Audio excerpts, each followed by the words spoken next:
குழந்தைங்களோட developmental stage வந்து பல படிநிலைகளா இருக்கு.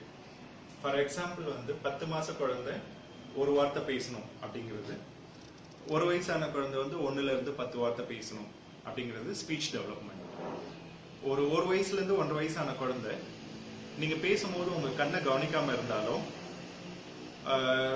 நீங்க கூப்பிட்ட உடனே திரும்பி பார்க்காம இருந்தாலும், டிவில ஒரு குறிப்பிட்ட நிகழ்ச்சியை மட்டும் அதிக ஆர்வத்தோட பார்த்தாலும், ஒரு குறிப்பிட்ட பொருட்கள் மேல அதிக ஆர்வம் காட்டினாலும், மற்ற குழந்தைங்களோட சேர்ந்து விளையாடாம இருந்தாலும் உங்க குழந்தைக்கு ஆட்டிசம் இல்ல ADHDக்கான பாதிப்பு இருக்குன்னு நீங்க சந்தேகப்படலாம்.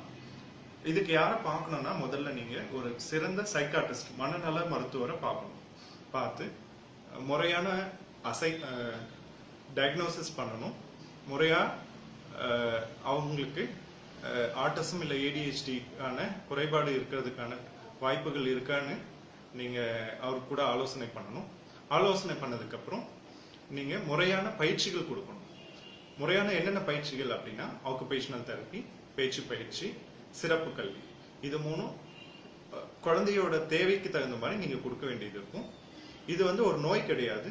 இது வந்து ஒரு வகையான குறைபாடு. மூளை நரம்புகள்ல ஏற்படுற சில மாற்றங்கள்னாலும், நம்ம உடம்புல சில ஹார்மோன் குறைபாடுனாலும் வர்றது, லைக் சுகர் மாதிரி. இது ஒரு குறைபாடு. இதை வந்து நீங்க என்ன செய்யணும்னா, கண்டினியூஸ் பயிற்சி கொடுக்கணும், தொடர்ச்சியான பயிற்சி கொடுக்கணும். ஸோ இது ஒரு லாங் டேர்ம் ப்ராசஸ். ஸோ தொடர் பயிற்சிகள் மூலமா இதை நீங்க நார்மல் லெவலுக்கு கொண்டு வந்துடலாம். நார்மல் குழந்தைங்களோட நீங்க அந்த குழந்தையோட திறன் அளவுக்கு நீங்க பயிற்சி மூலமா கொண்டு வந்துடலாம்னு வச்சுக்கோங்க. ஸோ ஆக்குபேஷனல் தெரப்பி, பேச்சு பயிற்சி, சிறப்பு கல்வி, இது வந்து ஒரு நீண்டகால பயிற்சி. இது மட்டும் போதாது. ஸோ இது கூட பெற்றோராகிய நீங்களும் முக்கிய கடமை வகிக்கிறீங்க. ஸோ பெற்றோராகிய நீங்க வந்து அந்த குழந்தைக்கு அவங்க எல்லாம் என்ன ஆலோசனை கூறுறாங்களோ அதை நீங்க வீட்டிலேயே செய்யணும். அது மட்டும் இல்லாம அந்த குழந்தைக்கு தேவையான சில மாற்றங்களை வீட்டுல ஏற்படுத்தும். அந்த குழந்தைக்கு பிடிச்ச மாதிரி சூழ்நிலைகளை மாற்றணும். அந்த குழந்தை தனியா இல்லாம மற்றவங்களோட பழகிறதுக்கான சூழ்நிலைகளை உருவாக்கி கொடுக்கணும்.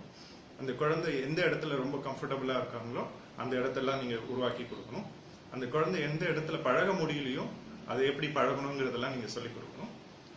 தொடர் பயிற்சிகள் மூலமா நீங்க பயிற்சி கொடுத்துட்டே இருந்தீங்கன்னா இந்த பிரச்சனையில 90% மேலேயும் சரியாகி நார்மலா லைஃபை லீட் பண்ற லெவலுக்கு கொண்டு வந்துடலாம்.